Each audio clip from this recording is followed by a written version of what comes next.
Hello, everyone. Welcome to Sound Slam Reviews for Payback 2017, aka the worst built pay-per-view possibly ever. I'm not sure. We can build it worse. Like, fucking. They have the technology. I understand I haven't been watching a whole lot these past couple weeks because I've been super busy. But even so, I can tell that the build for this pay-per-view has been subpar because I am interested in not a one of the matches. Yeah, it just sort of exists. Yeah, so Miz CV featuring Finn Balor on the kickoff show. Miz and Finn Balor had a little bit of a scrap that led to... No, that didn't lead to a tag match. They had a little bit of a encounter on Raw last week, and Finn doesn't have a match on the show, so they're like, let's get him on here, because he's a star, I guess, so he needs to be on there. And we'll throw the Miz TV. Well, I'm glad that they're using the Miz for at least something. I was afraid when he went to Raw that he was just gonna disappear into the background. Dirtle around. Yeah. So that's the thing. Notably absent from this card also is a Universal Championship match. Gee, maybe we shouldn't have put the title on Brock Lesnar. Or Goldberg. Maybe we shouldn't have put the title on Goldberg. When you had a chance to get out of it. It's like, oh, well, it's going to main event, so it should have the title, and it didn't even fucking main event, so... Whoops. Whoopsie daisy, and the Intercontinental Championship will also not be defended on this. Well, that's okay, because the U.S. title is going to be defended on the show. So I suspect that the IC title will get a place on the card following this at whatever the next Raw pay-per-view is. I couldn't even tell you. Yeah, it's there sometime. So, also on the kickoff show, we have Enzo and Kaz versus Gallows and Anderson in a match that we've never seen before. Nope, not a once. Who's gonna be this time, Kurt? I don't know. Let's say Enzo and Cass. Sure. Because I haven't seen them win in a while. Yeah, they do kind of need a win pretty bad, but the club always needs wins because they've been so mistreated for so long. You know, I can see them, if they lose here, you know, they can still be saved if you put them together with Finn. You can turn it into something worthwhile. There needs to be a group.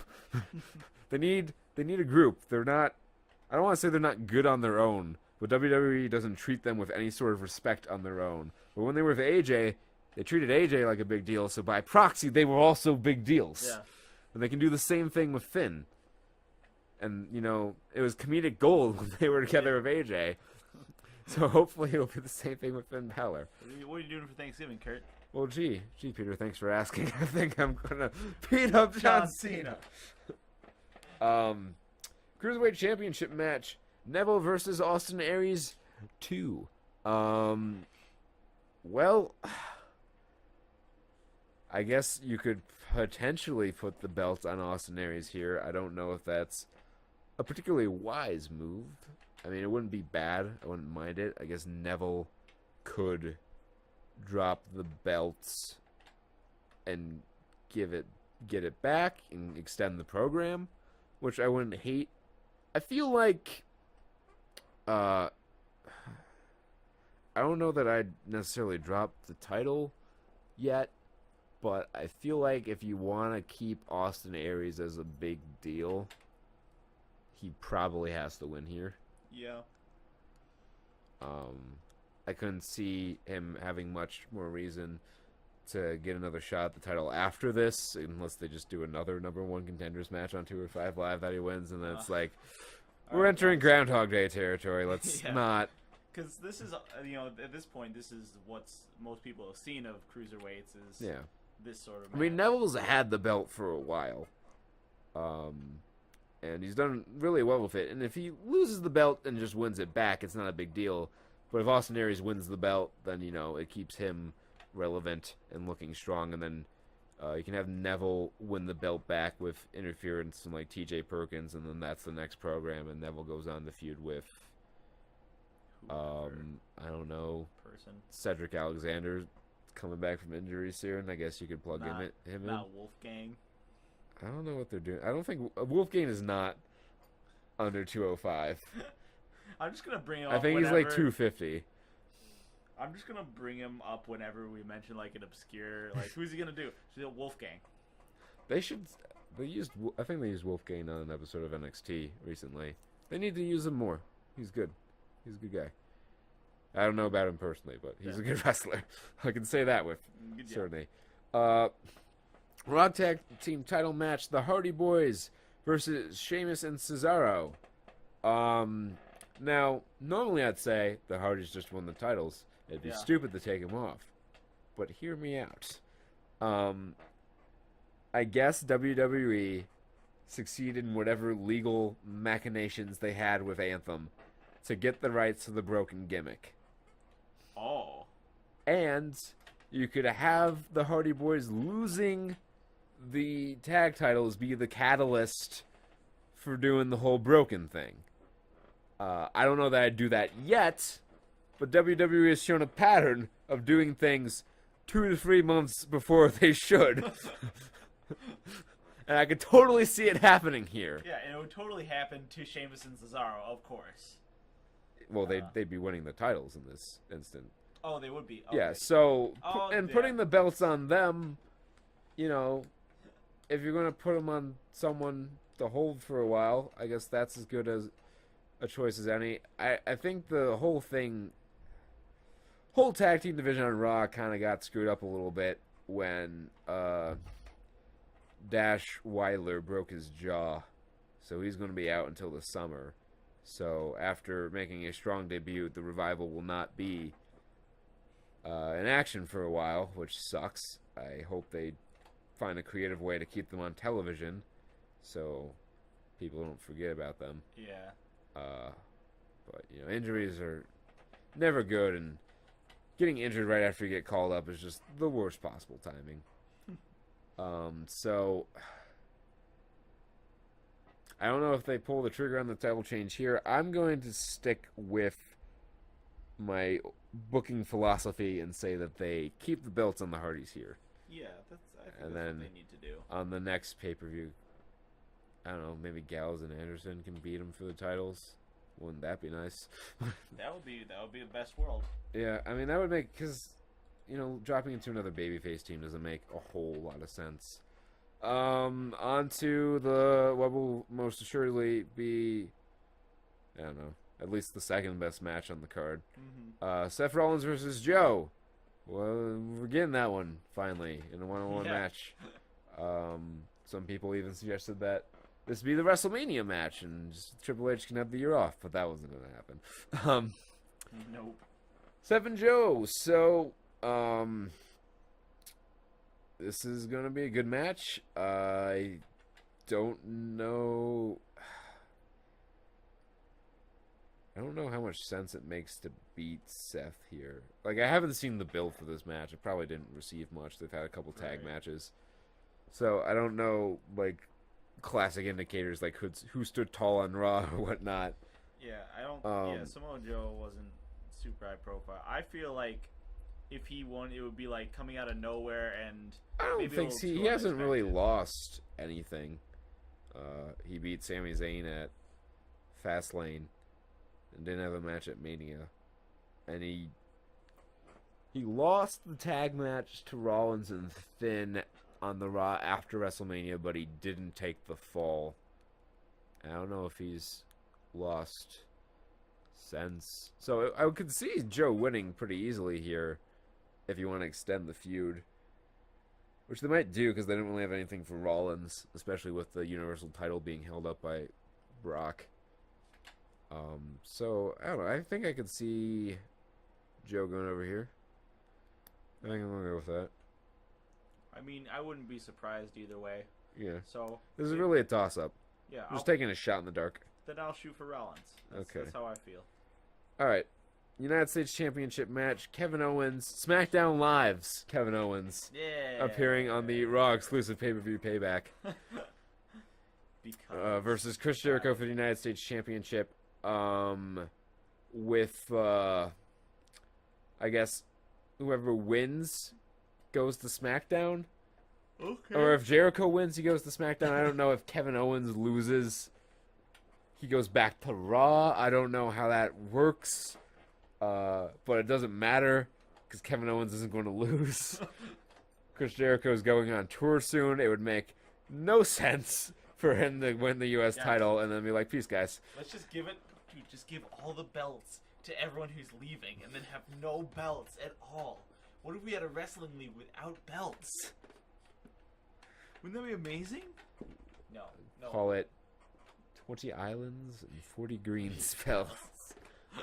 Yeah, so Kevin Owens here, pretty clear cut that that's gonna be the case.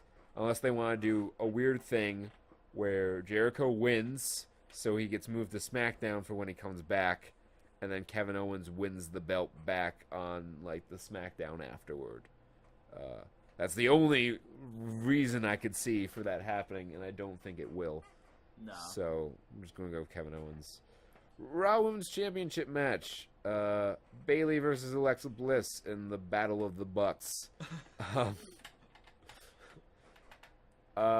So I don't think they're gonna have Bayley drop the belt to Alexa. I think it's very much clear that Bayley versus Sasha is the program for SummerSlam. I think Bayley beats Bliss here. Bliss might get another match at the next pay-per-view. Bayley will win that as well. Bayley will defend once against Nia Jax and win, and then it'll be time for the Sasha turn. And that'll be the SummerSlam match. So Bayley over here, I hope they at least make Alexa look legitimate. I have a worry that they're going to just have her, look a little bit like a chump and then be like, oh, well, I guess the SmackDown Women's title is for geeks. Yeah. Because the Raw Women's Champion just, fucking... SmackDown. Charlotte's going to win the SmackDown belt. Yep. And then fucking... They turned her face. Or they're in the process of turning her face, which was a disaster last time they tried that. Yeah. And Naomi is currently a babyface champion, so I don't know how they're going to work that title match. So many faces. Not enough heels. Yeah. I don't know. Like Charlotte, I feel has a really good place as a heel. Yeah, she got over as a heel. She's just dreadful as a baby. Yeah. Did you not watch your own product in 2015 WWE? No, they don't get high at their own supply. And we have the House of Horrors match. Whatever that is. With SmackDown Live's Randy Orton defending against Bray Wyatt in what I guess is now a non-title match. What the...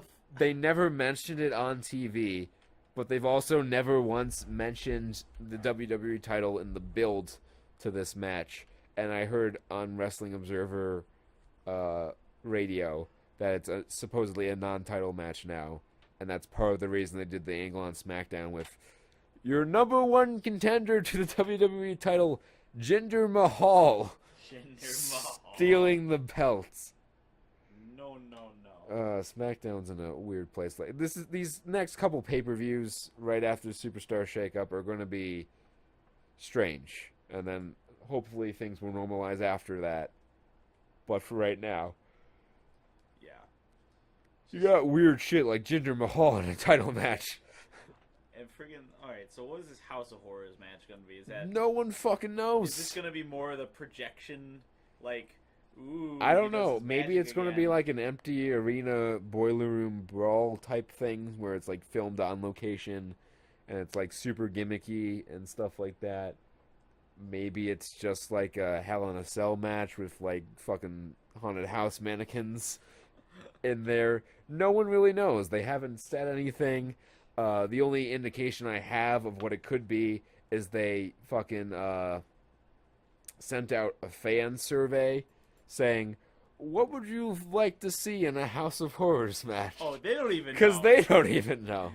Are we gonna see? Like I said, no one knows, themselves very much so included. Well, you know what we're gonna get now. Surprise run-in from the sea creature. Yes, the sea creature. Oh God, yes, that should totally happen. I don't know who the sea creature is, played by, but you gotta fly him in. I call him the creature from the sea. I call him sea creature. And that leads us to Braun Strowman versus Roman Reigns in. I don't know if they have a gimmick for this match. I heard somewhere that it's an ambulance match, but I don't know that it's been announced as such. But Braun's gotta win here, right? Right? Yeah, I mean... He's facing Brock. You can't have him go into a match with Brock Lesnar on a loss. That would be silly. But then the Roman principle. But yes, the Roman principle is very much alive. But if it's a gimmick match, you can do some sort of shady finish where Roman still gets to look strong. Really, really strong. And Braun can win. Braun's got to go over here. He just has to. It has to happen. He's just gotta. There is zero good reason for Roman Reigns to go over here. Granted, that's never stopped them before, but even more so here. So I know there's been a semi attempt to try and turn him heel. I think they abandoned it. I think it was just the same sort of thing on the Raw after WrestleMania, like it was last year when he did the whole "I'm not a good guy, I'm not a bad guy, I'm the guy." And it's like, okay, that was a good line, and then he did it again the next week, and the week after, and the week after that, and I'm like, okay, I'm bored with this. And he was kind of like a tweener for that whole feud with AJ Styles, and then they did the fucking Braun Strowman beatdown where he flipped over the ambulance, and fucking you've never heard a guy get a bigger pop in all your life. When he said, "I'm not done with you yet," the roof came off that point. I'm like, you gotta know at this point that the whole babyface Roman thing isn't working. When your top heel on Raw is getting cheered like he's Stone Cold fucking Steve Austin, maybe there's a problem you should look into. But yeah, fucking... It's gotta be Braun. It's gotta be Braun. You can't have him go in to a match against Brock Lesnar on a loss. And, in some abstract way you can defend the Fastlane booking decision by saying that, Roman had to look strong to look legitimate against The Undertaker, but you could have had the distraction finish, but they didn't fucking do that. It was a side point. So yeah, Braun here. In what's a pretty short card, and at least on paper, pretty lacking looking. Kevin Owens and Chris Jericho should be a good match. Seth Rollins and Samoa Joe should be good. Roman and Braun can be good. I don't know what to expect out of them tonight.